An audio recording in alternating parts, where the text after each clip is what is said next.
Hi friends, நம்ம இன்றைக்கி கணச்செவ்வகம் தான் பார்க்க போகிறோம். இதுவும் 9th புக்கில் இருக்கிற ஒரு ஸ்கூல் புக் கொஸ்டின் தான். சரி, வாங்க கொஸ்டின்குள்ளே போகலாம்.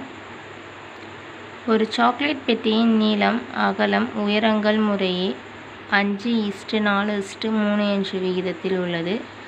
அதன் கன அளவு 7500 cm3 எனில் அதன் பக்க அளவை காண்க. அதாவது இது மாதிரி ஒரு கனச்செவ்வக ஒரு சாக்லேட் பாக்ஸ் இருக்குது.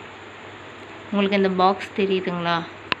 இந்த மாதிரி ஒரு பாக்ஸ் இருக்குது. அந்த சாக்லேட் பெட்டி பாக்ஸில் எவ்வளோ பிரிக்கும் அப்படின்ற மாதிரி கன அளவையும் கொடுத்துட்டாங்க. அது விகிதத்தில் கொடுத்துருக்காங்க. நம்ம அதோட எக்ஸ் மதிப்பை நம்ம கண்டுபிடிச்சோன்னா தான் நம்ம எல்லாத்துக்கு கூட எக்ஸ் போட்டு நம்மளால் பார்க்க முடியும். சரி, ஓகேங்களா? சரி, ஃபஸ்ட்டு கன அளவை கண்டுபிடிக்கலாம். ஆல்ரெடி கொடுத்துருக்காங்க. கன அளவு L/B/H, அது 7500 cm3 நமக்கு விகிதத்துலேயும் நமக்கு கொடுத்துட்டாங்க.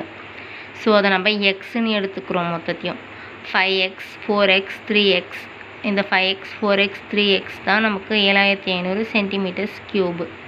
ஓகேங்களா? மொத்தத்தையும் இப்போ நம்ம இன்ட்டு பண்ணி இந்த இடத்துல போடணும். 5×20 20 × 3 60 60's cube. இந்த 60's cube 7500.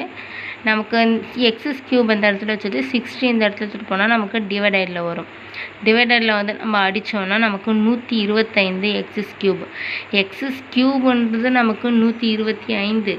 So excess cube 125னா எதோட கியூப் 125னா நமக்கு 5ஓட கியூப் 125 வரும். சரி, ஓகேங்களா? இப்போ நம்ம எக்ஸ் கண்டுபிடிச்சிட்டோம்.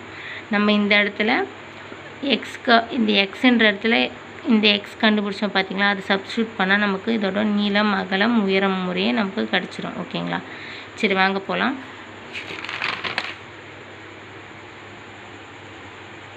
பார்த்தீங்களா? இது மாதிரி கனச்செவ்வகத்தின் நீளம் 5x. 5xனால் 5, நம்ம எக்ஸ் மதிப்பு என்ன கண்டுபிடிச்சோம்? 5 கண்டுபிடிச்சோம்.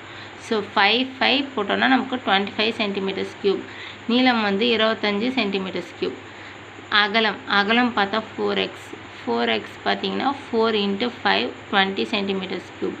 உயரம் 3x 3 × 5 15 cm².